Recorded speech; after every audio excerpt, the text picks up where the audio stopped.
We are going to pick up in with the study of the Ten Commandments that we've been looking at. We've been talking about for a number of weeks now, except for the last couple when I wasn't here. We've been talking about the commandment that says you shall not bear false witness, and we've expanded that to look both at the legal system in a number of different aspects, but also to look at the notion of being truthful and being honest with ourselves and with one another as we operate. And so the last thing that we had looked at before I went on my hiatus was James chapter 2, where James talks about the importance of treating people fairly, of treating people not with respect to their wealth or their prestige, but rather treating them as equals. And we certainly see in the scriptures the principle that we are all equal under Christ. And there is, I don't want to call it an exception exactly, but there is kind of an additional element to that, which is it talks about the ways that we look at showing preference, and that is obviously to the leaders of the church. We're supposed to give them a certain amount of deference. I don't mean like, just do whatever they tell us to and not ask any questions, but in the sense of, for example, you're not supposed to entertain an accusation against an elder without 2 or more witnesses. You're supposed to listen and follow what they're telling you because they are there to help guide you. It also Paul also talks about the relationship between younger people and older people, that younger women should be listening to older women, that younger men should be listening and respecting older men. And so there are expectations about behavior, and a lot of those would have been, in Paul's day, it would have been cultural. It would be normal for younger people to listen to older people and those kinds of things. And so Paul isn't so much coming up with new principles as he is restating the old ones and reminding people about the importance of actually treating one another in an appropriate way and in a way that has an element at least of cultural understanding to it. But making distinctions based on wealth or making distinctions based on those kinds of things is not acceptable. That's what James is talking about here. Okay, any comments on that, or can we go on to the next aspect of this, which hopefully will be the last? Okay, so we want to talk a little bit about truthfulness more broadly.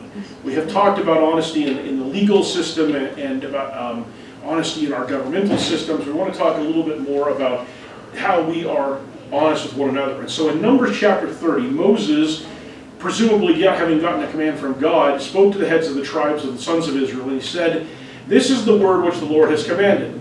If a man makes a vow to the Lord or takes an oath to bind himself with a binding obligation, he shall not violate his word. He shall do according to all that proceeds out of his mouth." Okay, so somebody makes a vow to the Lord, somebody takes an oath to bind himself with a binding obligation. He's not supposed to violate his word. What does this mean to you? Well, an oath is quite often spoken when you join the military, when you serve as a public servant, you take an oath to uphold the Constitution, the law, and that way. Okay. I think it goes beyond just that. To me, it includes the idea of the contract that you sign when you buy a car. Okay. That it's any contract, any obligation that you have put your name to verbally or in writing, that you've made an obligation. And I think that it includes probably the greatest one that we're aware of would be marriage itself. Okay. Ken? To me, it goes beyond both of those. This is a character issue. Okay. And when the Pharisees had all these games, you may be going to this eventually, they had all these games that they swore one way, they had to keep it if they swore another way, they didn't. Jesus says that's baloney. Well, maybe he didn't exactly say that. But he said basically let your yes be yes and your no be no. When you speak a commitment, honor the commitment. It's a character issue. And it's a heart issue that Jesus encouraged. Yes, I agree. Anybody else? Sylvia? And in the vow to the Lord, we see that with Samson, he was vowed to the Lord. Mm-hmm. Then we see it with Hannah, with Samuel, that if you give me the child, then I give it back to you. She made the vow, and then this person had to fulfill it. And the vow could only be from a man, it could never be canceled. If a woman in those days made a vow and the husband said, no, I cannot live with that, he could cancel it. But other than that, you were bound to that vow, whatever the duration was for it. Okay. I always thought with the story of Samson, you know, Hannah made this vow, and yeah, she didn't check with her husband about it first, so she's like, so I'm pregnant, and guess what? We're going to be giving him back to the Lord in 2 years. Oh, great. I also wondered about Eli, you know, when she shows up, here's Samuel, he's going to be working for you from now on. And Eli's like, what? You know, he's a little kid, what am I supposed to do with a little kid? I don't know, figure out something, because I told God you could have him, so, you know. Anyway, so, okay, so it's interesting because the points that you guys have made, I think all of them are relevant and salient to us. And I want to kind of take a look, because one of the interesting things in here is that the language seems to be limited in a way, and that is, I think, what opened the door to the Pharisees running away with it. Because he says, if a man makes a vow to the Lord, so first of all, if you don't make a vow to the Lord, you're not under that particular provision. This is the lawyer talking for a second here. Or takes an oath to bind himself with a binding obligation. So where the Pharisees came in at, and they began to make the argument is, well, what is actually a binding obligation versus a non-binding obligation? And it's where Jesus resets us to say, no, if you say you're going to do something, it is a binding obligation. That kind of simplifies the problem. But when you leave it to the lawyers, and you have something like this, the lawyers and the teachers of the law and the Pharisees were going to take that, and they found ways to misapply this principle and to be able to get away with it. And so in a lot of ways, it's kind of like what happens with the reputation lawyers oftentimes get, which is that people don't trust lawyers. And you say, well, a lawyer has to tell the truth, at least when they're in court. And what a lot of people come away thinking is, yeah, they tell the truth, but they shade it, or they manipulate it to the point where it's not really the truth anymore. It doesn't really mean what you think it means. And so that's kind of the same thing here, is that a vow from a Pharisee didn't necessarily mean what you thought it would mean, you know. So the principle, though, is that if you are vowing before the Lord in particular, that you are required to honor that obligation. But more broadly, that people should be able to rely on you to do what you said you're going to do, you know, binding yourself with a binding obligation. And the other side of this is, if you're going to make a promise, you should think about what that's going to cost you or require before you do it, you know. We see both of these issues coming up where people don't honor their oaths in some situations in the Bible, you know, whether it's David with his, you know, with his some of his sins, or others like that, or on the other side, or in the case of Samson, treating it wasn't his vow, but the vow that empowered him as more of like a guessing game than an actual, than something that was really important. The other side of it is that we see somebody like Jephthah, who spoke rashly and made a vow that he did not really think through, and because of that, he ended up having to do something that that was tremendously difficult and unfortunate for him. And so it kind of goes both ways. So the idea behind this is, number one, we should be careful about making commitments that, you know, without, as Jesus says, counting the cost of doing the things that we're doing. And on the other hand, when we make commitments, we're expected to keep them. Now, Jerry, you talked about contracts here in this country in particular, and I think most of you are aware that contracts in this country don't necessarily mean a whole lot. They mean something. But in general, in America, if you decide you don't want to perform a contract, there's almost always a way out. Most of the time that's built into the contract. So a contract will say, you know, this is what this party does, and this is what that party does. And if one party violates that, this is the consequences. If the other party violates it, this is the consequence. I don't necessarily have a problem with someone saying, okay, for whatever reason, I can't finish this contract, so I'm going to take that consequence and I'm going to go on. Because in that sense, you're still sort of fulfilling the contract. You're just doing the penalty clause in the contract.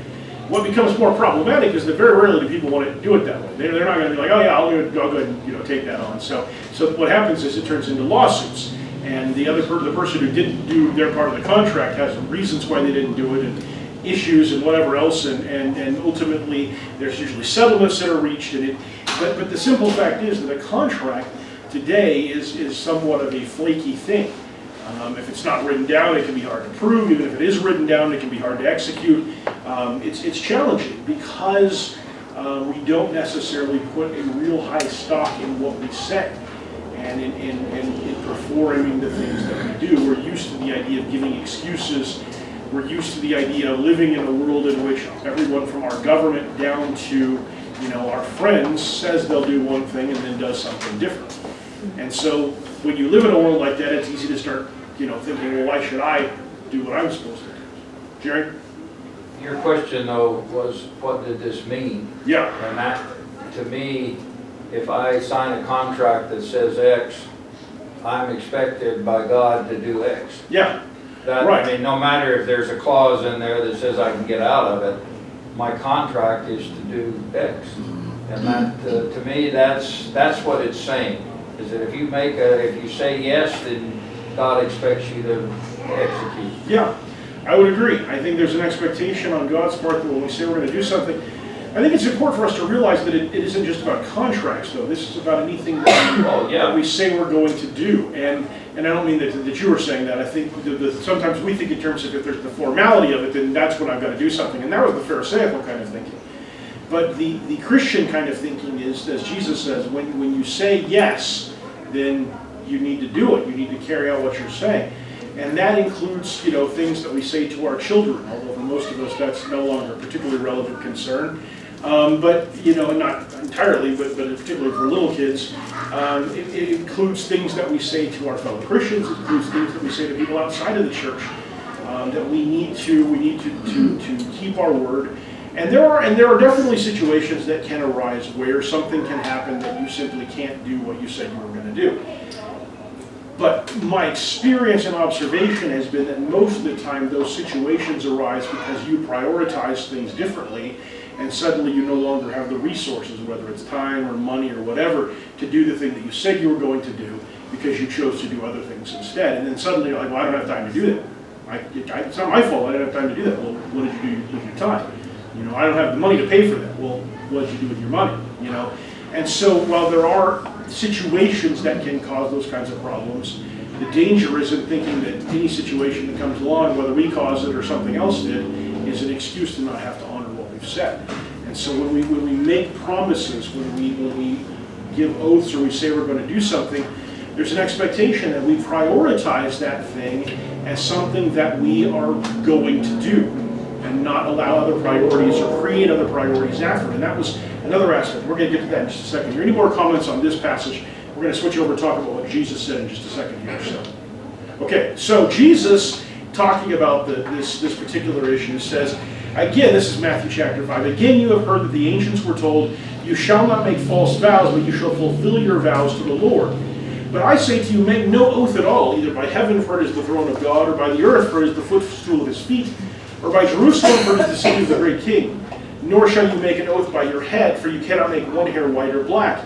But let your statement be yes, yes, or no, no. Anything beyond these is of evil. So he's not saying here not to keep your word. He's not saying don't make an oath in the sense of don't make any kind of promises, or don't keep your promises. What he's saying is that swearing by things doesn't give your words any more power or any more meaning. If you are a person of character, as King said, you're going to do what you said regardless of what you swore by. And this gets us into one of the things that the Pharisees would do, and that was this idea, and I think a couple people may have referenced this. This is this idea that if they swore by the right thing, then it mattered, and if they didn't swear by that, it didn't matter as much, and if they swore by something else, it didn't matter at all. So you could make a promise to one person and say, I'm going to do this, I swear by, heaven. And then you could make a promise to another person that conflicted with that first promise and say, I'm going to do this, and I swear by, the throne of God. And that outweighed heaven, and so then that oath exceeded or superseded the previous oath. Well, this is okay when it comes to, doing your wills. If you write a will and you decide you're going to write another one later, you can overwrite the first one, and there's nothing wrong with that. It's not okay to make conflicting promises just because you know that one oath that you made will overrule another one. Because what is that going to do? What kind of a situation is that going to create within your society if you do that? Nobody's gonna trust anything you say. Or they're going to require you to swear the highest possible oath for everything you do. Some rinky-dink little transaction that doesn't hardly matter at all, you're going to be having to make promises that are calling into the promise or into the transaction the highest level of authority. This must have been, the culture at that time must have been very much swearing by something. The roof over your head, or the oxen out in your yard or something. But that apparently was a culture thing that we don't do. You do hear people sometimes swear by their mother or swear by some family member, or may God strike me dead if I'm not telling the truth, things like that. But you're right, we don't usually hear that anymore, and probably there's a cultural element to it, and there may be some other factors as well. Kim? And Jesus' instructions also simplifies things a lot. This makes me think of lying. If you're going to become a habitual liar, it's really hard to keep track of which lie you told which person. That's true. So which vow did you make and which oath did you swear, and is this one still in effect? Drive you nuts trying to keep up with all that. Yeah. So Jesus says, just cut to the chase. And it would drive other people nuts trying to keep up with what oaths they've been sworn. How likely is it that these people are going to show up for my party? Is it? Can I count on any of them, or maybe half of them? I mean, it would be very. My RSVP was all caps. Exactly. All lowercase means I won't be. Half and half. Well, I may or may If not. I get a better offer, probably not. So yeah, okay. So yeah. The thing is also, if people in today's day, if they know you're a Christian, you make vows or promises or whatever you want to call it, and you not keep them, you are the worst witness for Christ there is. Yeah. It doesn't seem fair sometimes that the world can do whatever they want to and doesn't seem to be held accountable for it. And yet the moment a Christian steps out of line, they're immediately called to account for it. But the simple fact is that we set ourselves up for that necessarily. If you're going to say, I represent Christ, if you're going to say, I represent the literal golden standard of good behavior, and then you don't behave well, you shouldn't be surprised that the world looks at that and says, well, you are inconsistent. The world doesn't have the need to be consistent because they've not made any obligations. I mean, when you get right down to it, you said, Jerry, I think you said that the most important of all the obligations is your wedding vows. There is one that's more important even than that one, and that is the baptism, and the vows that we are taking in baptism. Because we are vowing, we are promising to unite ourselves with Christ and to be His followers and do what He says. If you've made that promise and then you don't live up to that promise, and we won't always, I'm not trying to say we will, but if you're not even trying, or if you're missing it in obvious ways, and particularly in ways that you can control, then you can expect that people are going to look down on you for that, and they're going to think less of you than that because they haven't made those promises. And if they haven't made those promises, they're not obligated to follow them. Paul says, I judge people in the church. I don't judge people outside the church because they're not following the same rules. And so if you expect people outside the church to follow your rules just because you think they're good rules, I've got bad news for you. You're going to be unhappy, and you're going to be more happy when you find out that they still expect you to follow your rules. So it's just the way it is. And it's not surprising either because that's not unique to Christianity. What we expect from the members of our military is different from what we expect from ourselves, or from our law enforcement, or from our judges, or from people who have positions of authority or power or responsibility. We expect them to do things and to be a certain way that we don't usually and always expect ourselves to be. I want to make sure that the people who are serving in the military, by and large, are physically fit. I clearly have not tried real hard to follow that rule for myself. I want members of our military, I want our judge to be, free from corruption. Now, that's one I try to follow also. But I want a judge to be, fair-minded and even-handed all the time. At least when they're on the bench, I don't feel the need to be fair-minded and even-handed all the time. Sometimes I tend to favor my family or friends or whatever. So we expect things from groups of people based on the oaths or the roles that they have taken on. So if you choose to take on something, that's part of that whole thing about thinking about what you're promising, then you should realize that there are going to be expectations on you, not just that you have, but that other people have as well, and sometimes people who are outside of the system that you've chosen to participate in. So we have this idea that people are watching us and they have an expectation for what we're going to do. And yeah, it's interesting that we don't see people using these kinds of complex oaths anymore, at least not in our culture, although I suspect that in some other cultures it's still common. But in our culture, what has happened is that yes and no have become really pretty hard to trust. You know, it's pretty hard to believe that somebody's going to do what they say unless some certain preconditions, like it's written down with a big penalty, or they do it in a public way where the public is expecting them to do something or whatever, although even that one doesn't seem to slow a lot of people down. So, Jerry. I was just thinking, you said you're expected to do something because that's what the public or the people expect. But to me, this comment here and the one in James is I'm expected to do it because God is watching. Not my neighbor, not the guy down the street or the guy that I'm paying the bill to. God is watching. That's correct. And for a Christian, that should be the perspective. Yeah. For people who are not Christians, people living in the world, the primary consequence is not God. I mean, it is, they just don't know it, but it's not, the primary inhibitor of their behavior, or control of their behavior, is not their fear of God, it's their fear of man. Yeah. Remember when Jesus talks about the parable of the judge, you know, he says, I don't fear God or man, but because his widow won't shut up, I'm going to give her. So there are basically three things that make people do what they're supposed to do. What they believe about God, what they believe what other people are going to think or do about them, and the fact that sometimes they just need you to shut up, you know. So sometimes you get people to fulfill their promises just because you won't leave them alone, you know. So this idea of prioritizing something over another. Now there are times that we do have to prioritize. And I'm not talking about with respect to promises we've made, I'm just talking about in our lives in general. We have priorities, and we should have priorities, but that speaks to what we should then promise based on those priorities. I'm in the process right now of getting ready for a test about professional aspects of teaching.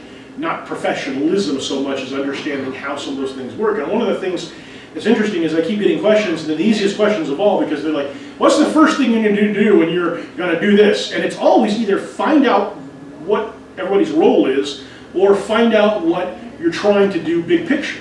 Because until you understand the big picture, it's never a good idea to start making plans, you know?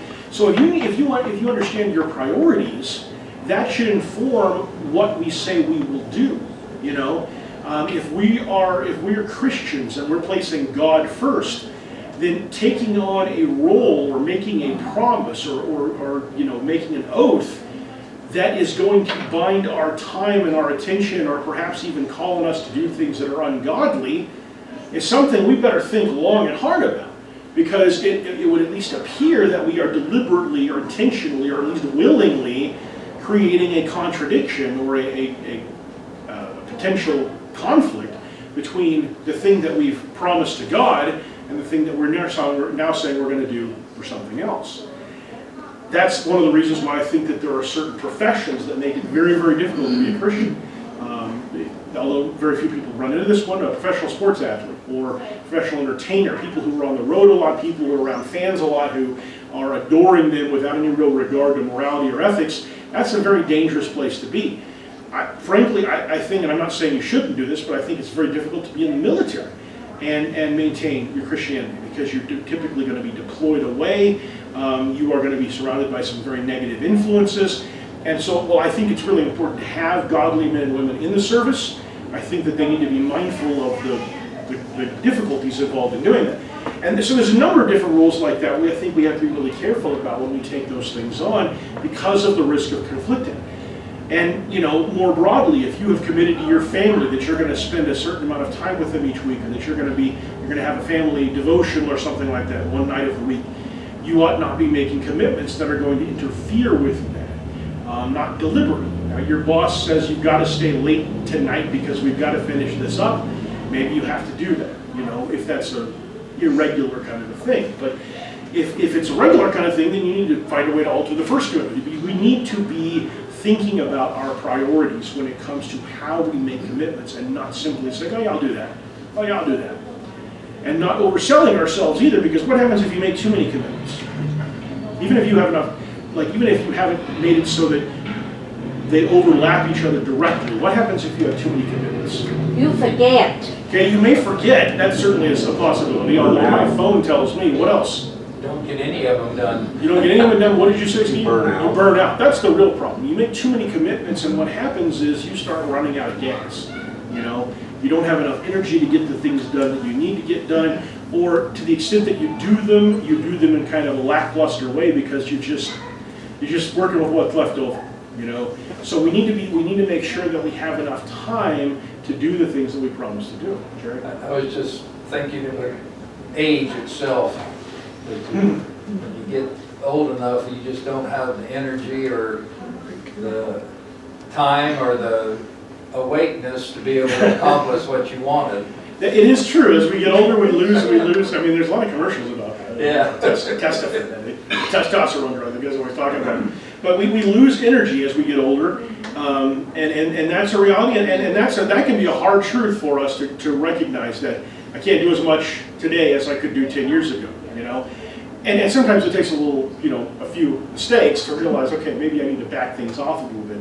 But if we have wisdom, we could come to find a happy medium for what we can do to make sure we're doing the most we can for God, and what we can't do so that we're not doing too much or promising too much. Okay, let's wrap this up. We are near the end of this. So, when we talk about speaking the truth, we talk about whether it's in court where you've been called as a witness and you're under oath and the things that you say can directly impact somebody's life, whether it's in contracts that we make or promises that we make or how we behave with respect to government and to our fellow Christians. In all of those situations, it's important for us to realize, as Jerry and Ken have both reminded us, that this doesn't arise just because we're good people. Just because other people are going to look at us and they're going to be mad at us or they're going to think less of us or whatever. Ultimately, these responsibilities, these expectations arise because of our relationship with God. And if we think in those terms, then it becomes really important to recognize that when we call ourselves Christians, the person that we're associating ourselves with, Christ, has a particularly unique name in the Scriptures, and that is what we see over in John chapter 1, where John says, "In the beginning was the Word, and the Word was with God, and the Word was God. He was in the beginning with God." That word, sorry, that sounds a little funny. That word, is the Greek word logos, which today the closest term we have to that is logo. What is a logo? Graphic representation of a company. Okay, it's a graphic representation of a company, of a brand, of something like that. So the Nike swoosh, the Coca-Cola swoop. A lot of cases, if you took the term Coca-Cola, the words Coca-Cola off and just showed the symbol, people would be able to tell you what it was without having to know what the words were. It's the Apple. It's all these different things that visually speaking, you see that and you know what it means. The idea is represented in so a very simple symbol represents a much more complex idea. There's a whole lot there. When we talk about the Logos, Jesus as the Logos, it's more than just that he is the Word, like a word. It's not even just like he's the truth in the sense that he uses that term. The idea is that he is the complete knowledge and complete and accurate knowledge of who and what God is. That's what Jesus is. Jesus is truth. Not just truth in the sense of the sky is blue, that kind of thing. It's truth in the sense of philosophical, of religious, of ethical truth. Jesus is the manifestation of those things. I like the word source. That Okay. God is the source of all of that. I just like that word is helping to define what he means by the word. It's the source of all of You think, you're saying Jesus is the source or God is the source? The word, well, in this case, it's Jesus, but that, Okay, I can see that, yes, I mean, if you want to say the source, but certainly there is no truth apart from him, so in that sense, certainly would fit the idea of source. And there certainly can be no truth that disagrees with the truth that he represents and that he speaks. So when we think about that, and we say, I'm a Christian, what we're saying is, I'm a disciple of this guy, the guy who is not just telling the truth, but who actually manifests what the truth is, who is the expression of the truth, of God's will, of what God wants, of who God is. And so if you're going to represent someone like that, then definitionally, you should be all about truth. In what you say and what you do and how you live, your life should uphold the idea of truth, because we serve the truth in the most abstract and pure and complete sense imaginable. Jerry. just, one that's always bothered me is when, hey, how are you doing today? And you answer, oh, I'm fine, but my foot hurts. Where are there opportunities or occasions when you really aren't telling the truth? Well, there certainly are occasions where we really aren't telling the truth. Those are occasions where we don't want to know the truth. Right. Yeah, maybe that's And it. there are those. You generally see when somebody walking back, says, how you doing? They're not looking for, well, let me tell you about the last couple of weeks. They're like, no, just keep walking. That was not, So I think there are two areas here. Let's hang on. Let's. Yeah, good. Let me not get ahead of myself. Just forget it. That is actually, it's a good question. I don't know if we're going to have enough time to talk about it today. It's a good question because there are some examples that we see in the scriptures of people not telling the truth in the pursuit of God's interests. There are spies sent into the land of Canaan, and when Rahab lies about them, she's commended.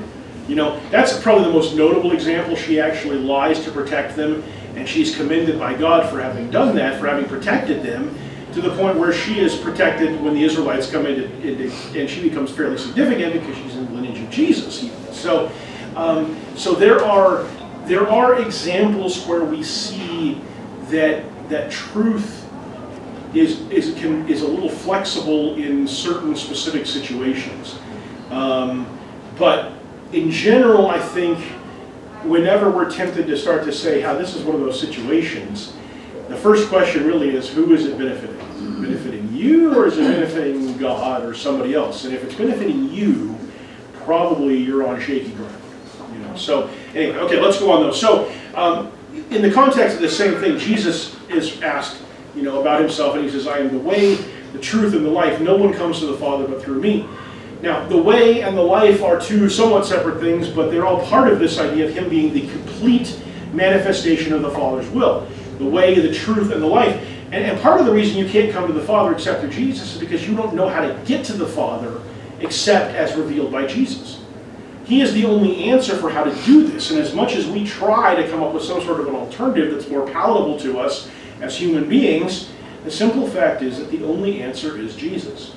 And so he is the answer to the question of, who am I supposed to be? What does God want from me? How do I develop a relationship with God? How do I come into a restored relationship with God? Not that I can make that happen, but so Jesus makes it clear that he is the truth. He is the Word. And so as Christians, we have an obligation to manifest that as well, both in terms of speaking the truth about Jesus, but also in terms of being honest in how we speak and how we act and how we behave towards other people. Okay, any thoughts on that? I got one last slide here. All right, so the final slide is from over in Ephesians, where Paul talks about how we speak. He says, therefore, laying aside falsehood, speak truth each one of you to his neighbor, for we are members of one another. Let no unwholesome word proceed from your mouth, but only such a word as is good for edification, according to the need of the moment, so that it will give grace to those who hear. All right, so there are two concepts here. The first concept is a little bit most directly on point, and the second one is a little bit different, but it's relevant. Laying aside falsehood, speak truth each one of you with your neighbor. And what's his reasoning for that, for speaking truth to his neighbor? Well, the bottom line is love your neighbor as yourself. That's not his reasoning there in this passage, though. What does he say?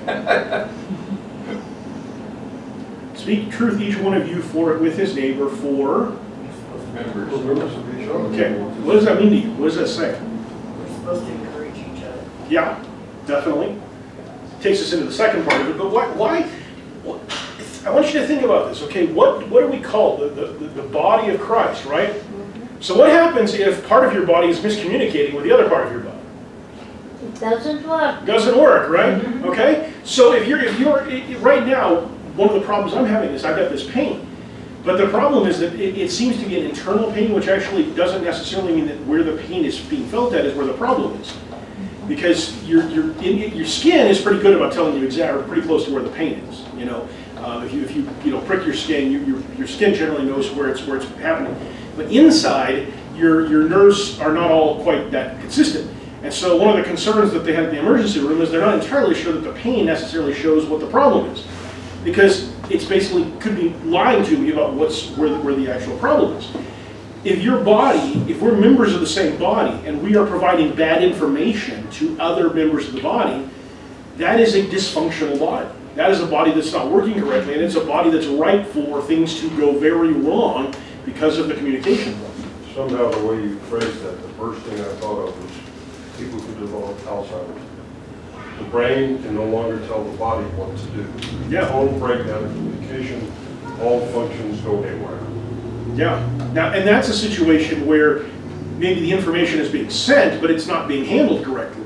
But just as insidious a situation where information is being sent, but it's the wrong information. Well, I think it is the wrong information. Well, the brain is sending back wrong information, definitely. So we have this obligation to be honest with one another so that we know what's going on. So we want to lay aside falsehood. We want to be honest with each other about what's going on, about who we are, about what we're doing, because we're all part of the same body. We shouldn't feel the need to have deep, dark secrets from each other. We shouldn't expect the body to function properly if we are not being honest with one another. And I'm not saying we have to get up and say every single thing about ourselves. I'm not trying to make that argument. In fact, the next passage would suggest that there's a certain amount of restraint that needs to be used in how we speak. But it is important for us not to be dishonest. It's important for us to be able to be confident that what our fellow Christians are saying to us is something that we can trust in and that we can rely on. The second part of it, though, is he says, let no unwholesome word proceed from your mouth, but only such a word as is good for edification according to the need of the moment. Now, in that context, what does unwholesome mean when it's describing the word that we speak? What's that?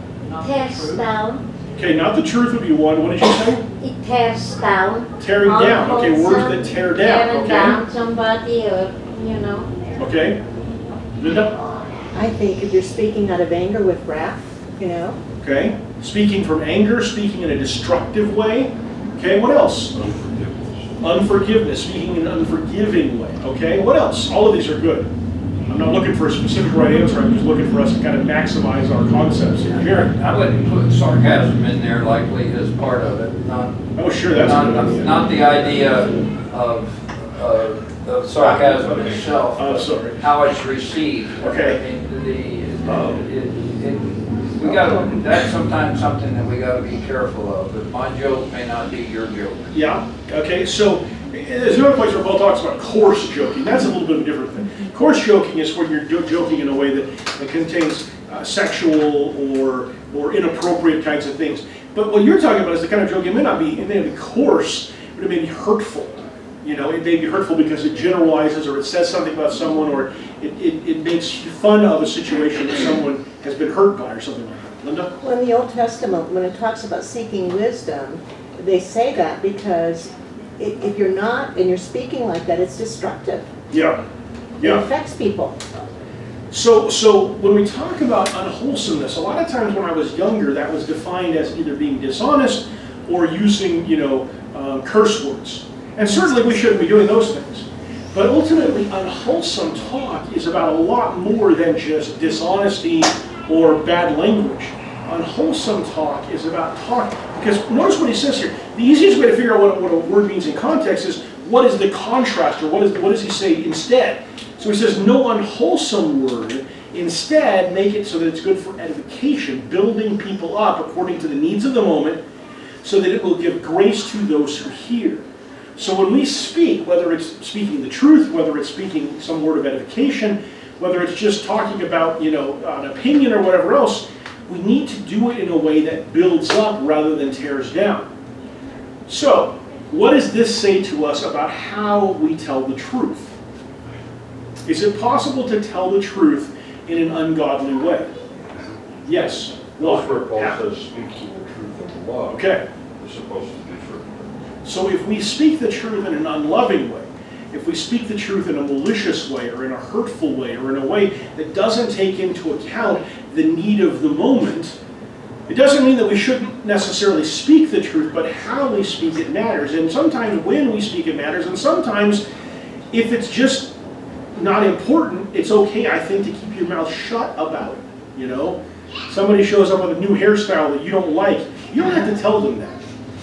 If they ask you, then you got to think about how you're going to answer that.